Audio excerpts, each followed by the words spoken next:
Hey, what's up? Bienvenue dans cette nouvelle vidéo, une vidéo tchitchak où on va parler de moi, de ce qui se passe dans ma vie. Je vous ai posé la question sur Instagram pour savoir si vous aviez envie de savoir un petit peu plus de choses me concernant. J'ai eu quelques questions plutôt intéressantes, donc je me suis dit que ce serait sympa de faire ça en vidéo, de partager ça avec vous. Je l'avais fait il y a quelques années de ça, il y a genre 1 an, et voilà, les choses évoluent en 1 année. Donc aujourd'hui, on va parler de tout ce qui se passe dans ma vie, donc si ça vous intéresse, restez là.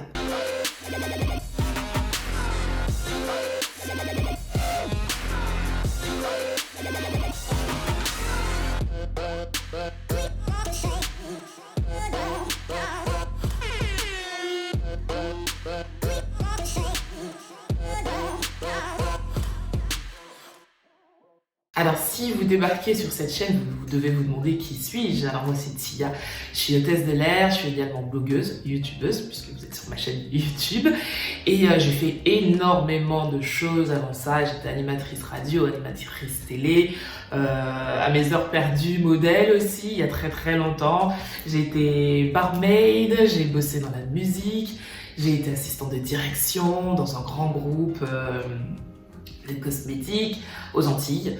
Et voilà, j'ai fait à peu près tout ça aujourd'hui. Depuis en juin, ça fera 12 ans que je suis hôtesse de l'air. C'est un métier passionnant et ouais, ça commence à faire long là, 12 ans. À côté de ça, il y a 2 ans, j'ai créé mon blog, mon premier blog, parce que j'en ai 2, tiabrownsugar.fr. Alors c'est un blog où je vous parle de moi et de tout ce que j'aime, de tout ce qui me passe par la tête. Donc vous allez retrouver mon métier d'hôtesse de l'air, je vais développer des thématiques autour de ça.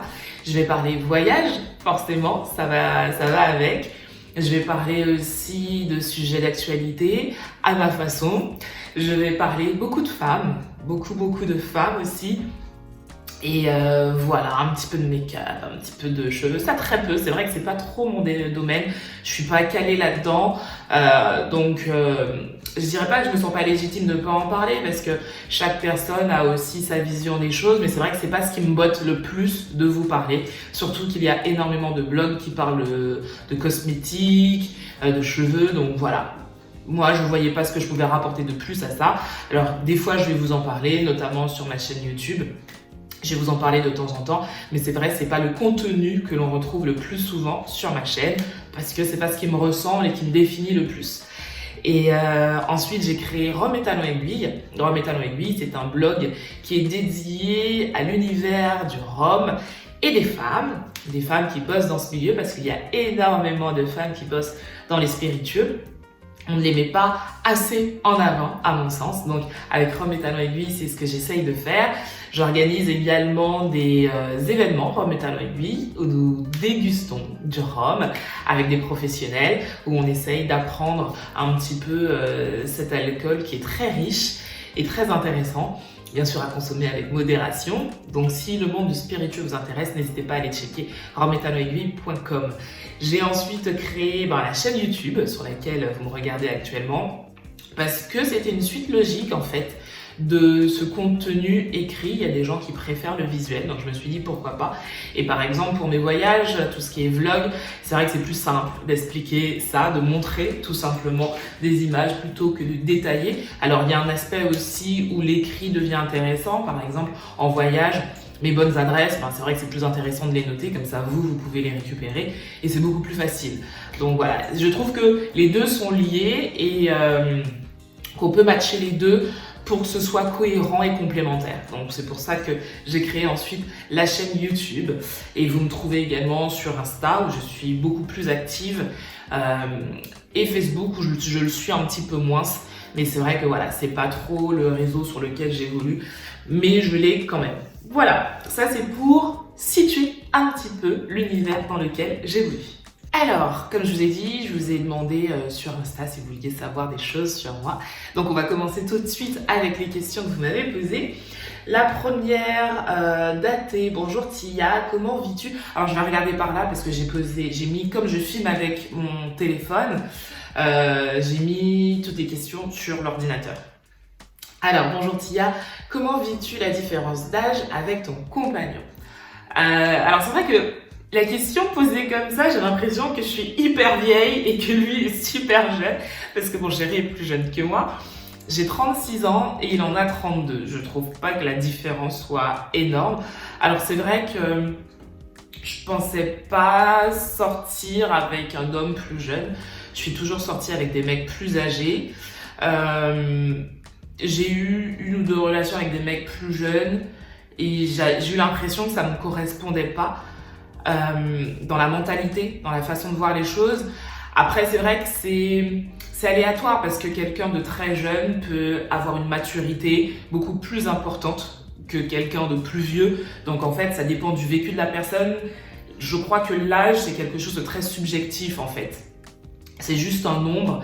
Et pour être avec quelqu'un de plus jeune, qui a une maturité beaucoup plus développée que par exemple des mecs plus âgés que moi, avec qui je suis sortie, vraiment, je considère que l'âge, ce n'est qu'un chiffre en fait. Ce n'est qu'un chiffre.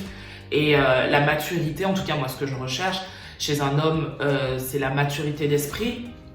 Bah, on peut l'avoir chez quelqu'un de plus jeune en fonction de son vécu, de son histoire. Donc, je le vis très bien. Voilà, je le vis très bien. Bonjour, alors ça c'est Véronne78. Bonjour, comment se passe la transition avec le maquillage bio? Alors, en début d'année, j'avais fait une vidéo pour vous parler de ma chaîne, de mes projets, de tout ce qui allait changer. Et ce qui va changer pendant cette année, ce que je mets en place, c'est une consommation beaucoup plus responsable, réfléchie. Donc je me tourne vers du bio, du naturel, du commerce équitable et voilà, tout ce qui tourne autour. Et alors, la transition avec le maquillage bio, c'est facile et c'est pas facile. C'est facile dans le sens où je sais pourquoi je veux changer ma consommation, mon mode de consommation. Donc, en partant de ce principe, comme c'est pas pour suivre une mode, c'est vraiment quelque chose de profond et une analyse de la façon dont je consommais. Donc, c'est quelque chose qui, moi, me parle de plus en plus. Donc, c'est facile de me dire, je veux plus utiliser ça, je veux utiliser autre chose. Maintenant où ça devient compliqué, c'est que, alors oui, dans tout ce qui est produits d'entretien, produits pour les cheveux, depuis des années, il y a déjà énormément de produits naturels, bio et tout ça. Donc ça, c'est relativement simple, vraiment. Il y a énormément de sites qui proposent des choses intéressantes à différents prix. Donc franchement, ça c'est assez facile. Maintenant où ça devient beaucoup plus compliqué, c'est effectivement la partie maquillage où je suis une femme noire, si vous ne l'aviez pas remarqué. Et c'est pas énormément développé, surtout en Europe. Surtout en Europe, le maquillage pour peau noire, naturel, bio, des trucs avec des compositions clean, c'est pas super bien développé, donc c'est pas évident. Il y a beaucoup de marques américaines qui proposent des produits pour ma teinte, voire plus foncé, mais c'est vrai qu'en Europe, c'est pas évident. Donc je cherche, je continue à chercher. L'avantage, c'est que je vis à Berlin, donc il y a quand même des produits qu'on retrouve beaucoup plus facilement qu'en France, j'ai remarqué. Mais voilà, ça se fait tranquillement, mais globalement, ça va. Ensuite, Nanou, quand Air Caraïbes fait ses recrutements, il recherche des PNC. Il y a combien de candidats? Je n'en sais absolument rien. Je suis hôtesse de l'air. Maintenant, je ne travaille pas dans les bureaux, donc je ne sais pas du tout combien de personnes se présentent aux sélections. Je sais, de par mon expérience et surtout le retour que j'ai au niveau des réseaux sociaux, qu'il y a énormément de personnes qui veulent devenir PNC. Ça, ouais, j'en reçois tous les jours. Maintenant, combien de personnes postulent, je n'en sais absolument rien. Pas de question, mais j'admire ta faculté à gérer toutes tes casquettes. Femme, chérie, entrepreneur. Merci, c'est pas évident. Alors ça, c'était Amazing Gazelle. Merci Amazing Gazelle. C'est pas évident, c'est de l'organisation, c'est du soutien de Doudou, c'est du soutien d'amis aussi. J'ai de la chance d'être bien entourée. Alors j'ai choisi les gens qui m'entouraient, ça se choisit. N'ayez pas l'impression que vous êtes obligé de subir qui que ce soit dans votre vie, même si c'est quelqu'un de votre famille. J'ai choisi d'avoir ces gens-là autour de moi et ce sont des gens qui me portent vers le haut, sincèrement. Et j'ai de la chance, j'ai vraiment beaucoup de chance et ça me permet de faire tout ce que je fais. Et voilà, donc c'est de l'organisation et surtout je suis bien entourée. Je vous avouerai qu'aujourd'hui j'arrive à un stade où je commence à me dire que j'ai plus assez de temps pour faire tout ce que j'ai envie de faire, tout ce que j'ai envie de mettre en place. C'est pas évident, j'aurais aimé être assistée, avoir une assistante ou un assistant. Maintenant, j'ai pas les fonds pour payer quelqu'un, mais c'est vrai que j'y pense, travailler avec quelqu'un. Alors la seule personne avec qui j'ai travaillé depuis que j'ai mon blog, c'est Doudou. Donc c'est vrai qu'il y a aussi cette étape à franchir de comment travailler avec quelqu'un d'autre, parce que c'est pas évident, surtout quand c'est ton business. Voilà, faut faire confiance, il faut déléguer. Je sais pas faire ça, je sais pas encore faire. Mais ouais, j'y pense, travailler avec quelqu'un, trouver quelqu'un qui pourrait m'aider, surtout dans mes réseaux sociaux. Et c'est pas évident, mais j'y travaille. Ensuite, alors, toujours Amazing Gazelle qui me dit « Félicitations pour tes résultats sportifs, où en es-tu » Alors, merci, c'est vrai que j'ai posté une photo sur Instagram la semaine dernière, non cette semaine, c'était cette semaine, pour montrer l'évolution parce que je suis en plein programme sportif, parce que je vais participer à une Spartan. Donc j'ai commencé mes entraînements au mois de janvier avec un nouveau coach et j'ai posté une photo après 2 mois. Après 2 mois avoir commencé cet entraînement, ce nouvel entraînement. Et c'est vrai qu'en 2 mois, je suis quand même contente des résultats. Et il y a encore beaucoup de travail, il y a encore beaucoup de travail, mais je suis contente parce que déjà, je vois des résultats. Et il n'y a rien de plus motivant, surtout quand on fait du sport, de voir que le corps se transforme. Donc là, je suis au niveau de ma motivation au top. J'ai envie de continuer dans ce sens-là. Le coach que j'ai me correspond totalement et c'est super cool, quoi. Donc je suis vraiment contente. Alors, ensuite, on a Rayon de Soleil 1000. Quel livre recommanderais-tu à une amie? Alors, si j'avais un livre à recommander à une amie, il y en a tellement. Je crois que ce serait Pourquoi. Pourquoi, je sais plus où il est, faudra que je vous le trouve. C'est, je me rappelle même plus l'auteur, je reviens. Voilà, je l'ai trouvé. Donc, c'est Pourquoi de Simone Sinek. C'est ce livre-là. Parce qu'en fait, il nous permet de savoir pourquoi on fait les choses, en fait, tout simplement. Pourquoi on fait les choses. Et je me dis que au quotidien, que ce soit dans notre vie personnelle, dans notre vie professionnelle, relationnelle, des fois on fait les choses et sans s'en rendre compte, on refait exactement des fois les mêmes erreurs. Et savoir pourquoi on en arrive là, ça nous permet de comprendre notre fonctionnement et de mieux ensuite pouvoir rectifier le tir, mieux nous diriger ou simplement savoir où aller. Donc ça vraiment c'est un livre intéressant à avoir et on m'en a demandé qu'un seul mais il y en a un deuxième. Ce serait Ce dont je suis certaine d'Oprah Winfrey. J'adore cette femme, j'adore vraiment cette femme.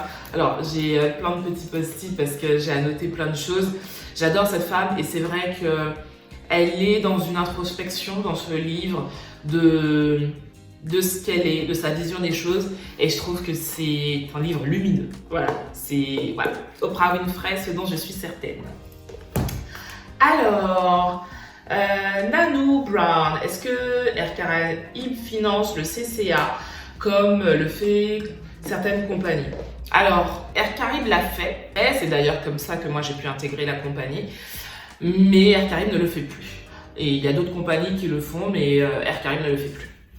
Alors, si on est vraiment, toujours Nanou, si on est vraiment motivé à 30 ans, est-ce possible de se perfectionner en anglais rapidement? Peu importe l'âge, si tu as véritablement envie de quelque chose, donne-toi les moyens, peu importe l'âge.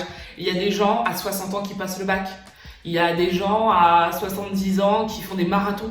Donc, encore une fois, cette notion d'âge, pour moi, souvent, j'ai l'impression que c'est un prétexte pour ne pas faire les choses. C'est un prétexte pour se dire, ouais, c'est trop tard. Ben non, il est jamais trop tard pour faire ce qu'on a envie de faire, pour bien faire les choses.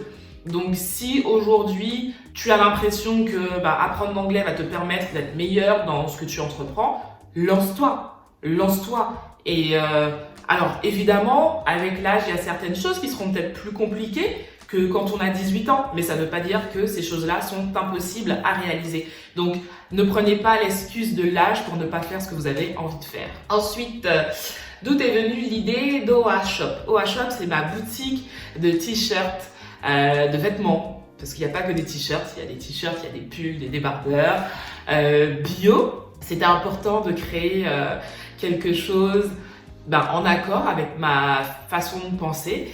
Et en fait, c'est parti d'une idée. Alors, faut savoir que j'ai un pote alors je dis un pote parce que oui, c'est devenu un pote maintenant, c'est Philippe, qui m'a parlé qui m'a soumis l'idée de mais pourquoi tu lances pas ta boutique et l'idée est restée là. Il me dit tu devrais lancer ta boutique.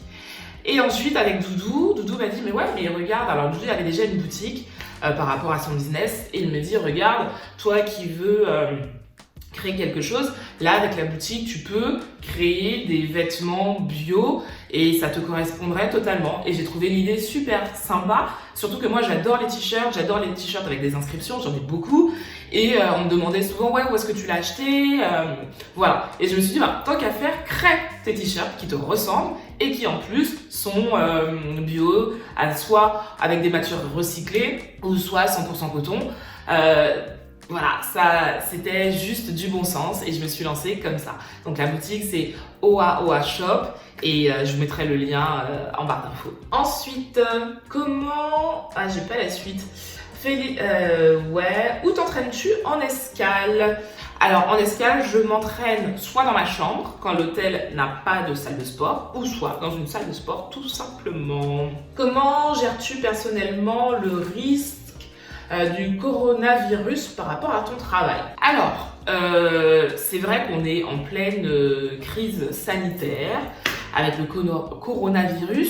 Je suis hôtesse de l'air, donc je suis entourée chaque fois que je vole d'au moins 400 personnes. Effectivement, on se dit, j'en parlais hier avec des collègues, l'aérien sera touché de toute façon. C'est obligé, ça on le sait. Maintenant, on a les préventions que vous avez tous en fait, donc c'est-à-dire se laver les mains régulièrement, porter des gants, si on a une suspicion d'un malade dans l'avion, mettre des masques. Donc voilà, c'est vrai qu'on a reçu des notes de ma compagnie qui prend ce sujet très très très au sérieux. Donc on fait pour l'instant de la prévention. On a aussi des choses à mettre en place si jamais, comme je vous ai dit, il y avait suspicion de malade dans un avion. Mais on ne peut pas faire plus aujourd'hui. As-tu un gros projet pour l'année prochaine et pour ta chaîne? Sinon, continue comme ça. Et ça, c'est Warren Le Chabin. Merci Warren. Alors, est-ce que j'ai un gros projet? J'en ai, on va dire, j'ai 2 gros projets sur lesquels je bosse. Alors, j'essaye d'en faire un après l'autre. Donc, il y en a un qui, si tout se passe bien, je touche du bois, sortira cette année. Je suis en plein dedans. C'est quelque chose qui me tient à cœur, qui, pareil, me ressemble. C'est beaucoup de travail. Et comme je vous ai dit, je suis toute seule, donc c'est pas évident. C'est vraiment pas évident. Mais voilà, je me donne 1 an. Parce que la charge de travail est conséquente. Donc je me donne 1 an et j'espère que je pourrai vous montrer ça cette année. Donc ça, c'est le premier projet. Et ensuite, le deuxième projet, je commencerai à bosser dessus l'année prochaine. Voilà. Sinon, j'ai mes objectifs sportifs. Donc en août, j'ai la Spartan à Hawaï. Ensuite, en octobre, je fais le semi-marathon avec l'un de mes meilleurs amis à Amsterdam parce qu'il vit à Amsterdam. Et l'année prochaine, avec mes 2 meilleurs amis, je fais le marathon de Paris. Voilà pour mes gros projets. Warren, toujours, combien gagne un PNC par mois? Quelle est ta prochaine destination et ton plus gros projet à venir? Donc voilà, donc le projet, je viens de le dire. Combien gagne un PNC? Alors un PNC, les salaires ont baissé. Les salaires ont baissé. Je vais vous parler de quand je suis arrivée, parce que là, j'ai pas les chiffres récents, même si je pense qu'ils ont baissé, mais pas de beaucoup. Mais quand j'ai commencé dans l'aérien, PNC gagnait net aux alentours de 1 800 €. aux alentours de 1800 € net. Ça a un peu baissé, mais honnêtement, c'est un métier où on gagne bien notre vie. Je parle de compagnies régulières, pas de compagnies low cost.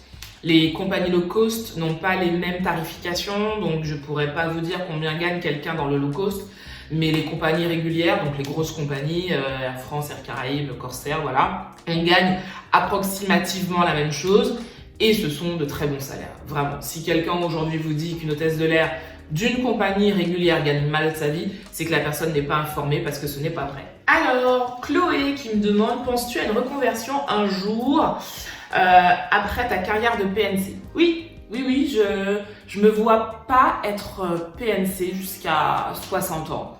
J'ai des collègues qui ont 60 ans, qui sont dans l'avion. Moi, je me vois pas. Sincèrement, je ne vois pas du tout être PNC à 60 ans. Peut-être que la vie fera que je le serai, hein. Mais sincèrement, ouais, je pense déjà à ma reconversion. Pas de questions, juste pour vous dire merci pour votre belle énergie. Et ça, c'est de Béa et Morgane. Merci les filles, c'est trop gentil.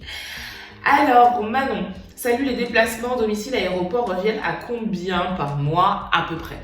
Alors, je suis basée à Paris, mais je vis à Berlin. Donc effectivement, je dois prendre en charge toute seule mes déplacements Berlin-Paris à chaque fois que j'ai un vol. Donc on va dire que globalement, alors je vais compter hôtel dans ce prix-là, dans le montant que je vais vous donner, hôtel, avion, aller-retour pour un mois complet. Donc ça c'est à ma charge. Hôtel à Paris, globalement par mois j'en ai pour en moyenne 1000 €. Voilà, c'est ce que je dépense globalement. Ça peut être un petit peu moins selon le nombre de vols que j'ai. On va dire que globalement c'est 1000 €. Alors, y a-t-il une taille pour être PNC? Ça c'est de Marine. Alors, il n'y a pas de taille minimum. Par contre, il faut pouvoir fermer un rack à bagages. Si tu peux fermer un rack à bagages sans monter sur un siège, il n'y a pas de souci. Il n'y a vraiment pas de souci. Ensuite, nous avons... alors, c'est... LRNXNA 25, je ne sais pas comment ça se prononce. Quand est-ce que tu fais un meet-up en Martinique? C'est prévu cette année. Normalement, si tout se passe bien, avant les grandes vacances. D'ailleurs, là, j'ai rendez-vous... Alors, ensuite, nous avons dans quelques jours pour planifier tout ça. Mais normalement, si tout se passe bien, comme je l'ai dit, ce sera avant les grandes vacances. Ce sera une nouvelle formule qui, si elle est validée, sera ma formule de meet-up, que ce soit en Martinique, à Paris ou ailleurs. Et voilà, donc normalement... avant les grandes vacances. Ce sont les dernières questions. Ah bah non, j'ai fait toutes les questions en fait, c'était la dernière. C'était la dernière question, donc top. On a parlé un petit peu de tout, de ma vie privée, de ma vie professionnelle, c'était cool, des questions intéressantes. Donc j'espère que vous en savez un petit peu plus sur moi. Si vous avez d'autres questions auxquelles vous avez envie que je réponde, n'hésitez pas en commentaire, ça me ferait un plaisir d'y répondre, sincèrement. Encore merci de me suivre, d'être là sur tous mes réseaux sociaux. La communauté grossit doucement mais sûrement et je suis vraiment hyper contente, vraiment hyper contente. Je reviens mercredi pour une vidéo flight tag pour tout ce qui est aérien, donc n'hésitez pas à me poser vos questions. Ce sera le mercredi pour l'aérien et bien sûr dimanche prochain pour une nouvelle vidéo. Sur ce, n'hésitez pas à vous abonner si ce n'est pas encore fait, sur Instagram également. Regardez ce que je fais sur les blogs, ça pourrait être intéressant. Je vous fais de très gros bisous et je vous dis à la semaine prochaine.